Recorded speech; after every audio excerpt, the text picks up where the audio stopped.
course, it's Caner Tip Tuesday, and this is the Cane Home Training Edition.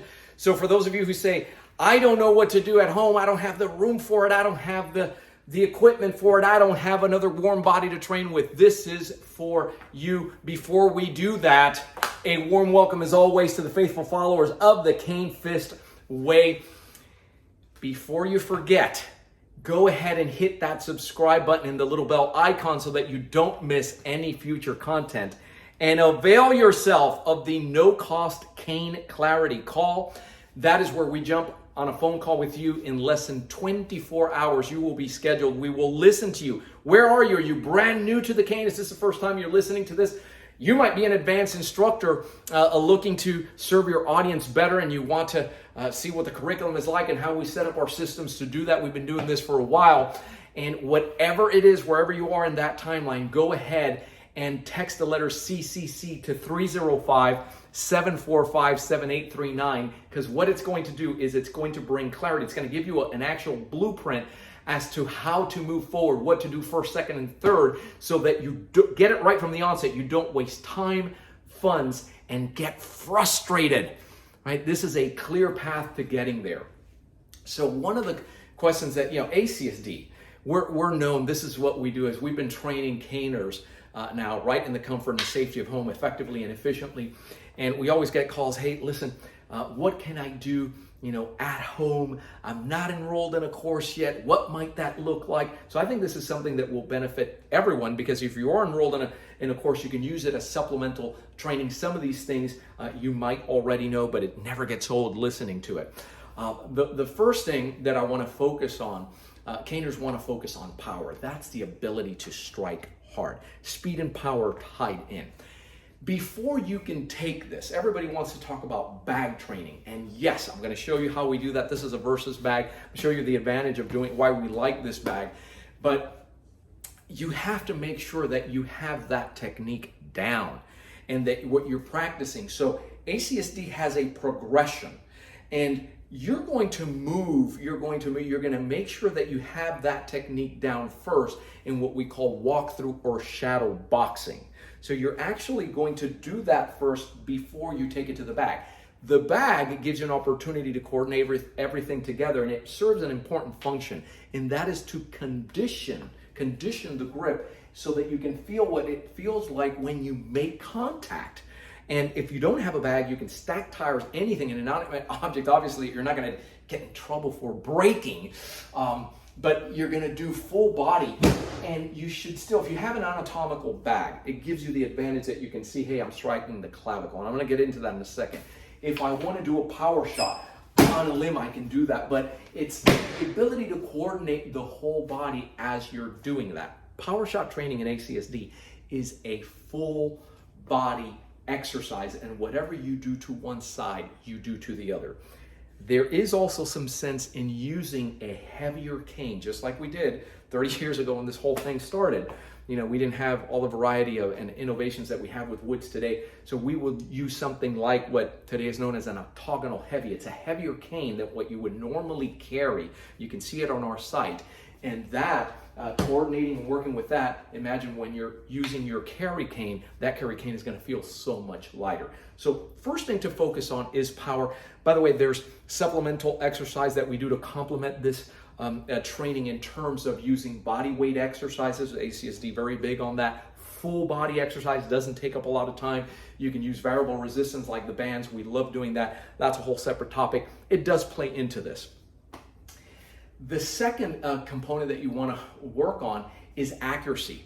And that's where something like this comes in, the anatomical bag. If you just have a regular bag, you can put a shirt, if you have a ball bag and it doesn't have the limbs. We like this because if you look down here, he has the limbs down here, the legs that you can strike as well. So we're up here having a conversation, say, hey, I want to take out that knee. I don't have to be looking down. You want to train yourself to not telegraph. If it's this that I want to strike, back off. I want to be able to do it. Notice I'm still looking at the camera, right? I want to be able to do this with both hands, this limb.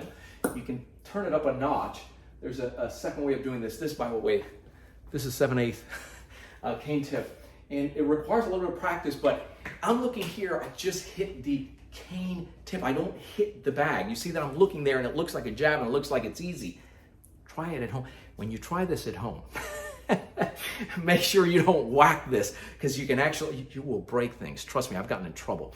All right, so, but that's what we're looking for, is the ability to strike hard, to strike fast, and to be accurate. Power and speed are tied in that sense, right? So if you remember the letters PSA, power, speed, and accuracy with the cane, that comes first.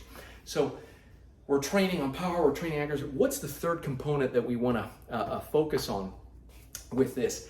Is you want to train movement. And again, if you're in a confined area, you got to make sure. I got a ceiling overhead, for instance, right here where I'm at.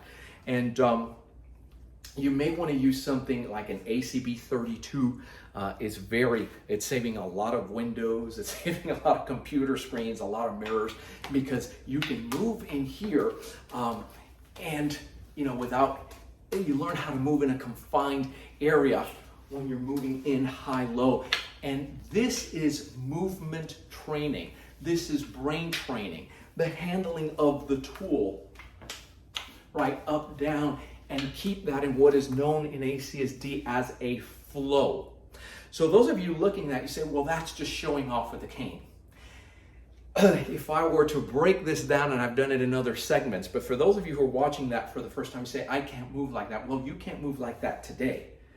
But where you are today is not where you're going to be tomorrow. You're going to keep that progress needle moving forward if you have a structured step-by-step program, a blueprint, and again, a set of trained eyes that can give you the feedback, right, and the accountability, and coach you and say, hey, this is how you keep it moving forward.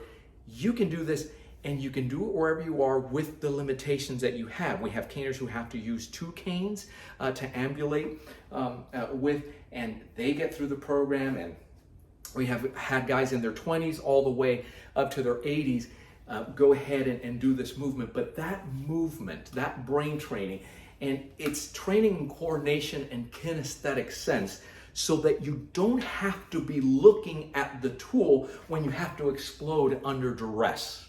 So there's a science behind it. There's a science behind the training. And like everything else, it requires a structured step-by-step program. It's also very enjoyable to do, right? It gets the circulation going. And when you get that circulation going, oxygenation to the tissues improves. And we know, we don't make any health claims, but we know that good things happen health and fitness-wise when you get moving and you start doing that kind of flow. Also, very difficult if you're having a tough day and you say, I don't feel like doing it. That's when you need to pick up your cane most, because if you move the way that we show you how to move, it is virtually impossible to move in a flow and still stay tense and still, with that worry and that stress. It actually helps alleviate that. And by the time you're done with that session and you have the endorphins flowing, boy, you feel a ton better. And so those are the 3 things that if you're going to focus, you don't have a lot of time. When you know how to structure your sessions, they don't take more. They can be as short as 10 minutes. You can do it 30 minutes. Rarely do you have to go an entire hour. If you're going an entire hour, is because you've lost track of time, because you really are enjoying your training. And so you're focusing on power, you're focusing on accuracy, there's anatomical targeting, but then there's that very precise. You can take it where you see me hit that cane tip, put it in a position. And again, don't get frustrated with that, because it does require practice. And then always, always, always, we want to train our movement on both sides of the body, the footwork and coordinating it with your cane handling. And it all begins, you have to start somewhere. You have to start, there's a progression to this. I always say that when I share these things, I always remind you it's potential. If you're trying to learn how to do that from watching this, that's going to be tough. It's like trying to learn how to play a musical instrument by just watching video. You're going to need that feedback. You're going to need that corrective. But at the end of the day, boy, it's certainly worth the outcome. And I welcome your comments, please feel free. Go ahead and do that cane clarity call. If nothing else, it all begins there. Again, texting the letter CCC to 305-745-7839. I'm Joe Robaina for American Cane Self-Defense. Thanks for watching. Keep caning.